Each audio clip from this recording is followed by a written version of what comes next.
Oi, gente, tudo bem? Mais um episódio do Expo Tá On para você, o seu podcast que fala tudo sobre o mercado do food service, idealizado pela Riber Foods de Ribeirão Preto. Eu sou a Gi Espanholo e a partir de agora você vai conhecer Rafael Soares. Para vocês terem uma ideia, quem é Rafael Soares? Diretor na PDV Print e Embalagens, depois a gente vai falar bem sobre esse assunto. Tem mais de 15 anos no mercado e uma média de 9 milhões de embalagens por mês para todo o Brasil. Além disso, Rafael, que está aqui do meu lado, é fundador do maior podcast de delivery do Brasil. Também é mentor da G4 Educação, membro de conselho do B2B do iFood, também embaixador da Coca-Cola FEMSA e de ajudante geral. Hoje já atua nesse mercado de food service há 6 anos e tem muita história para contar. Tudo bem, Rafael? Tudo bom, Gi? Um prazer, obrigado. Eu falo que a gente tem que aumentar a biografia para compensar meu tamanho, porque eu sou baixinho, né? Então alguma coisa tem que fazer sentido. Mas que bom, né? A biografia está bem recheada aqui. Agora, o que me chamou a atenção é isso, de ajudante geral ao que você é hoje, que você tá bem grandão hoje, hein? Como que começou essa história de ajudante? Imagina, na verdade assim, primeiro, obrigado pelo convite, eu fico muito feliz, eu tô surpreso com a feira e falei isso para várias pessoas, me impactou bastante ver o tamanho e a hospitalidade de vocês em todos os pontos de contato, então tô muito feliz. E minha história, basicamente, assim, a PDV Print Embalagens, como você falou, é uma empresa que já tem 15 anos no mercado. Eu entrei depois de quebrar uma empresa que eu tentei montar com a minha esposa como ajudante geral e me apaixonei por esse universo do food service. Eu estou há 9 anos na empresa e nos últimos 6 anos eu venho numa crescente muito grande quando a gente vira a chave de que a gente tinha que fazer muito mais do que vender embalagem e que o nosso sucesso dependia do sucesso do nosso cliente. Então, eu como um fornecedor do restaurante, se o restaurante ele não cresce, ele não tem uma longevidade de mercado, automaticamente a minha empresa também não tem sucesso. E aí, nos últimos 6 anos, eu me dedico a estudar o mercado e entender como que a gente consegue ajudar o restaurante a ter mais sucesso. Olha, que bacana. E o que me chamou a atenção também foi a questão do seu podcast. Chama Falando de Delivery, é um nome mesmo, né? É um nome bem sugestivo. Exato. Que diz tudo, né?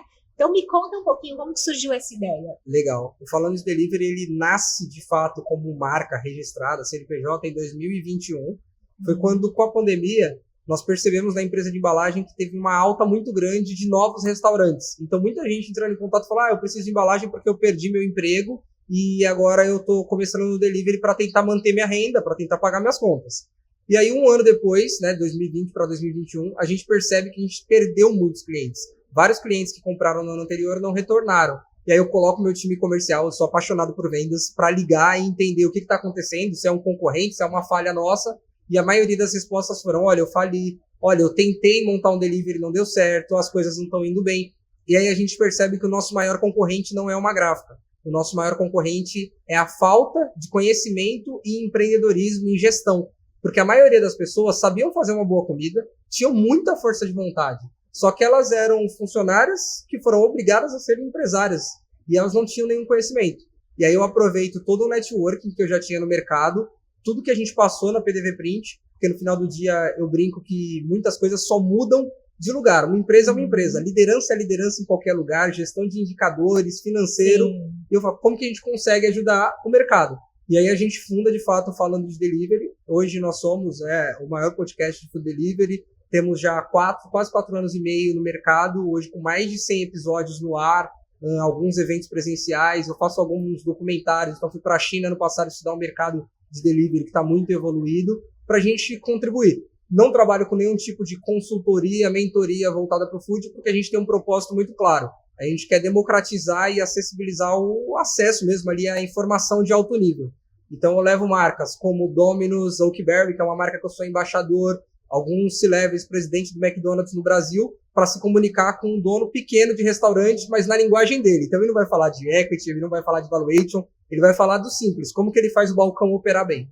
Entendi. Olha, isso é muito importante, porque o podcast tem essa pegada mesmo de ser informal, né, de falar de uma forma que todo mundo entenda, que não seja técnico, né? E você traduzir isso para aquele pequeno empreendedor que está iniciando, ou que está tentando dar um up aí na sua carreira, é muito importante, né? Eu brinco que antigamente a gente falava assim, eu queria ser uma mosquinha para escutar o que aquelas duas pessoas estão conversando. Hoje em dia, essa mosquinha existe e se chama podcast, né? E aí vira quase que, com todo respeito, uma mesa de bar organizada. Então, tem uma diferença muito grande quando você fala de uma entrevista e quando você fala de um podcast. Podcast é isso que a gente está fazendo, é uma troca muito leve, mas que a gente consegue flutuar com profundidade por alguns temas e a pessoa nem percebe que ela está aprendendo. Provavelmente tem alguém aí do outro lado que está assistindo e está assistindo como entretenimento na sala de casa com a família e ela vai sair e vai falar, pô, aprendi um negócio que eu vou aplicar. Então não tem aquele peso de sala de aula. É a grande sacada, né? A gente falar de assunto sério, mas sendo entretenimento também. Exato. Muito legal. Parabéns pelo seu trabalho. Agora, Rafa, me fala um pouquinho sobre o mercado atual, né, de delivery. Como que você analisa? Assim, passamos pela pandemia, já retomamos aí, né, um crescimento. Como que está isso hoje? Legal. Eu vejo, principalmente quando a gente leva para o delivery, antes da pandemia, o delivery era quase que um puxadinho do restaurante. Então, o dono ou a dona de restaurante olhava para o salão, colocava todo o foco, a energia ali, e o delivery era assim, se sair um pedido, a gente vê o que acontece. Ele adaptava a embalagem do salão dele para o delivery dele viajar. Hoje, a gente tem um delivery muito mais caminhando para o profissionalismo. Então, as marcas entenderam que o delivery ele pode ser um canal relevante de faturamento. Então, hoje tem uma marca que eu sou conselheiro, chama Italian House. Eles têm 200 lojas, eles são hoje 95% do faturamento delivery e semana retrasada eles bateram 1,5 milhão de pedidos no dia. Então, assim, são as marcas acreditando cada vez mais no delivery como um canal principal e um aumento de receita. E isso traz esse profissionalismo. Muitas pessoas quebraram por achar que era fácil. O delivery tem uma barreira baixa de entrada, então eu vou começar na cozinha da minha casa e tá tudo certo. Eu não vou precificar a minha água, a minha luz, o meu aluguel. E virou no início, aquela meio terra de ninguém. Porque era uma terra fértil à necessidade, né? Então era quase que assim, todo mundo tá querendo levar o seu ganha-pão para casa no mercado onde muita gente perdeu o emprego. Passou, e aí vem aquela separação do joio e do trigo. Agora a gente quer saber quem é que veio para ficar e quem veio só de passagem. Então, eu estou muito feliz com as expectativas do delivery. No Brasil, a gente vive um momento agora, em 2025, onde a gente tem um player muito relevante, que é um grande parceiro meu, que é o iFood, mas a gente tem outras marcas entrando. E o que eu acredito que tem de benéfico nisso? Né? As pessoas até falam, nossa, você é conselheiro do iFood, você fala que é bom outras marcas entrarem? Sim, eu não acredito que o iFood vai perder o primeiro lugar no mercado, mas as outras marcas vão ajudar a tornar cada vez mais o delivery um hábito de consumo. Hoje, pelo menos na minha casa, o delivery ainda é um evento. Então eu chego em casa, minha esposa ela fala, vamos pedir um delivery hoje? Ou meus filhos falam, vamos comer naquele lugar hoje? Então é quase a sensação de um evento. Na China, eles fazem 70 milhões de pedidos de deliveries por dia. E o grande diferencial é que as pessoas não pensam se elas vão pedir um delivery. Elas simplesmente têm vontade de tomar um café, abrem o app e fazem o pedido. Então, tudo isso que vem acontecendo no mercado vai levar o delivery para cada vez fazer parte mais no dia a dia ali do consumidor, sem com que ele sinta, sem com que ele tenha peso de vou pedir ou não vou pedir. Não, você vai pedir, tá tudo certo. E quando você quiser uma experiência memorável, você vai no salão da marca, mas ela vai te acompanhar dentro da sua casa também. Legal. Em relação ao consumidor atual, você acha que teve uma transformação de uns tempos até agora? Muito, assim, o primeiro o consumidor aceitou o delivery, porque no começo as pessoas falavam, nossa, mas a batata não chegou igual a do salão, mas a pizza, a carne, o ponto da carne está diferente no salão.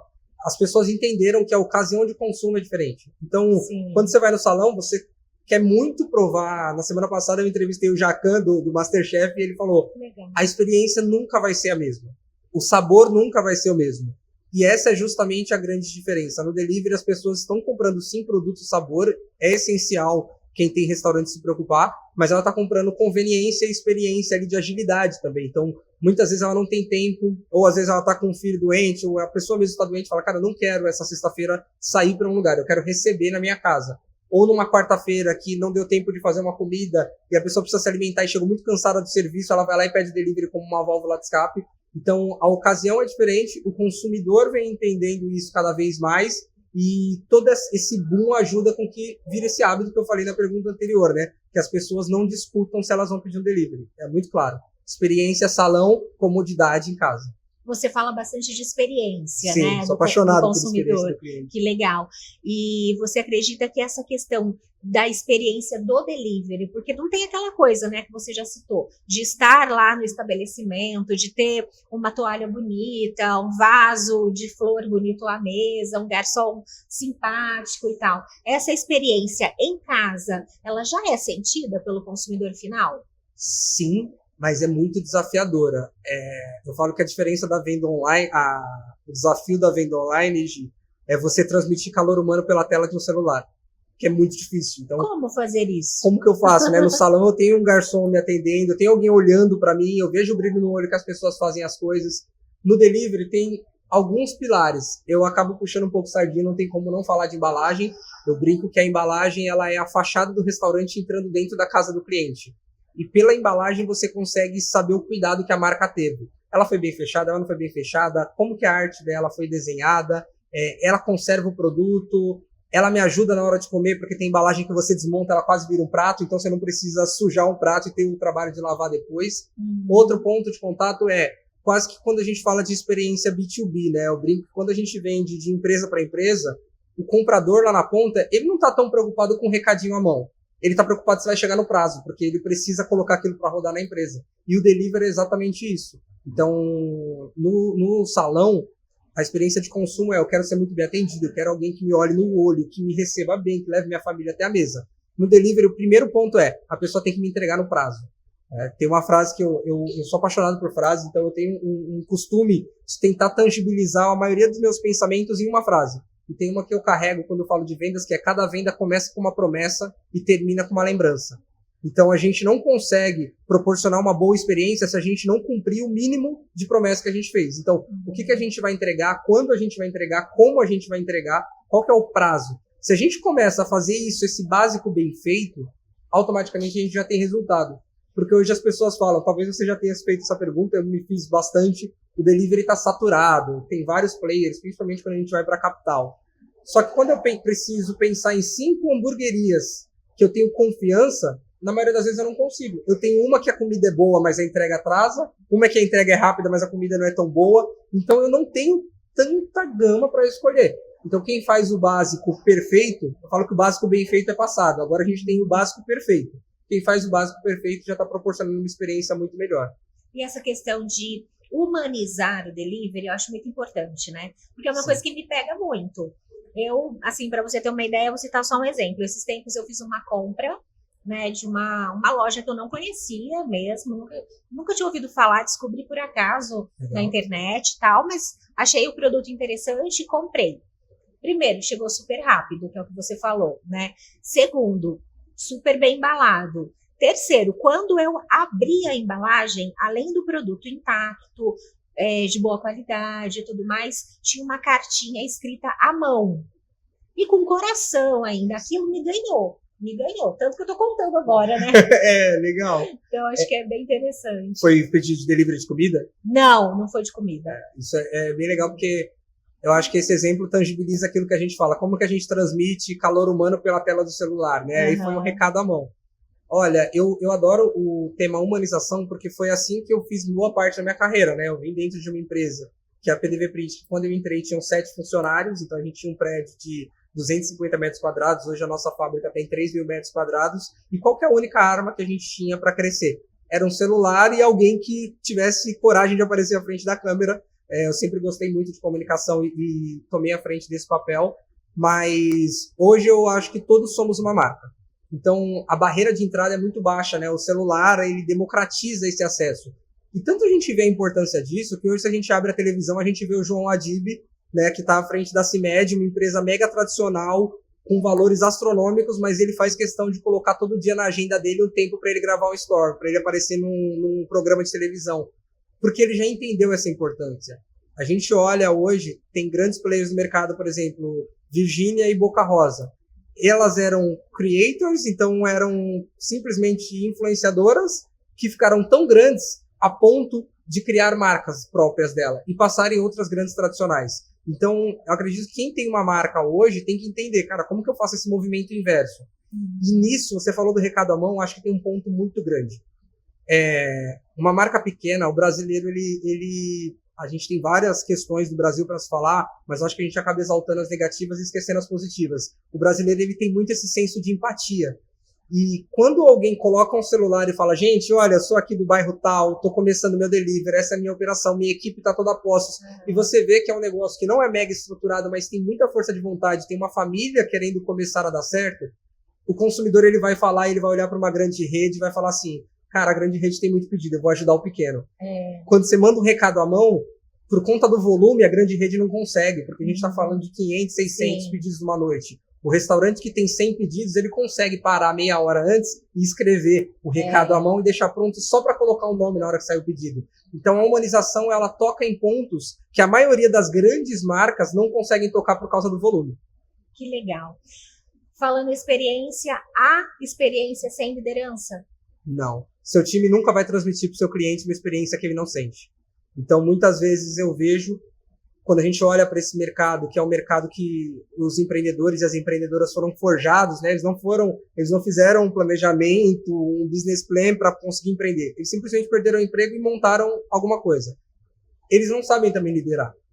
E eu acho que o primeiro ponto base é isso. Como você quer que alguém entregue para o seu cliente só porque você quer algo que ele não recebe de você. Se você não dá uma boa noite pro seu time, se você não vê algum funcionário, uma funcionária que não tá bem, você não pergunta, aconteceu alguma coisa, se você não tem empatia com as dores deles, eles não vão ter com o seu cliente. Porque eles sabem que o cliente é benéfico para você como dono, como dona do negócio. Então a liderança, para mim, ela começa em pessoas e ela termina em experiência. Um time engajado, aqui na Ribeirão Foods, eu já conheci um dos sócios e estou ansioso para conhecer todo mundo que está à frente da empresa, porque todo mundo me recebeu super bem. E uma dúvida que eu não tenho, é cultura da empresa, e cultura só se constrói com a liderança. Eu estava conversando com o Molinari, aí conversei com alguns expositores e com algumas pessoas da feira, e todo mundo falou da hospitalidade. Eu falei, não é estratégia. Se fosse só comigo, poderia ser, olha, eu tenho uma estratégia XPTO de me aproximar dele, então eu vou ser muito gente boa com ele. Mas não, é desde o expositor até os convidados. Então é uma cultura, e cultura não se constrói sem com que tivesse liderança sustentando isso. Muito legal, né? Muito bom. E como incentivar o time, né, a estudar mais, progredir, se destacar? Acho que a gente tem que dar muito senso de crescimento, de plano de carreira.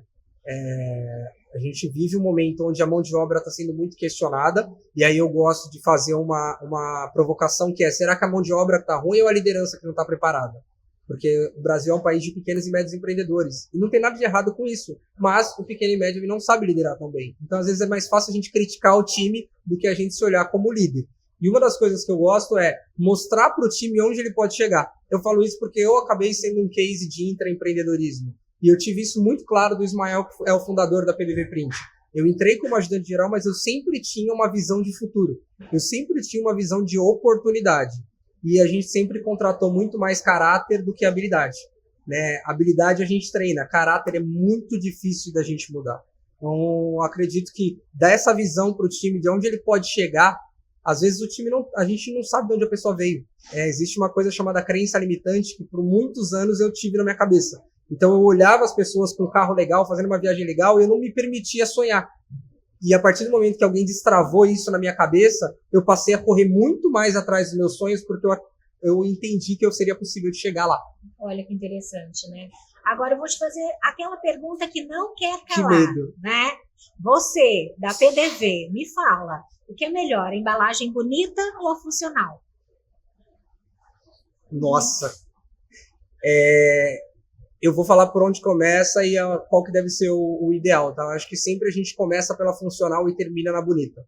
Tem uma palavra, um termo que eu adoro, porém, eu acho que ele inverteu um pouco os valores das coisas, que é instagramável. Tem pessoas que falam, nossa, tem que ser instagramável, tem que dar vontade de postar. Sim. Eu concordo. Só que quando a gente vai para o básico perfeito de uma embalagem, o primeiro é transportar produto, o segundo é conservar produto, e o terceiro é ajudar na operação. Então tem uma embalagem que é super bonita, mas a montagem dela é tão complexa, ou a desmontagem, que é péssimo para a operação e para a experiência do cliente.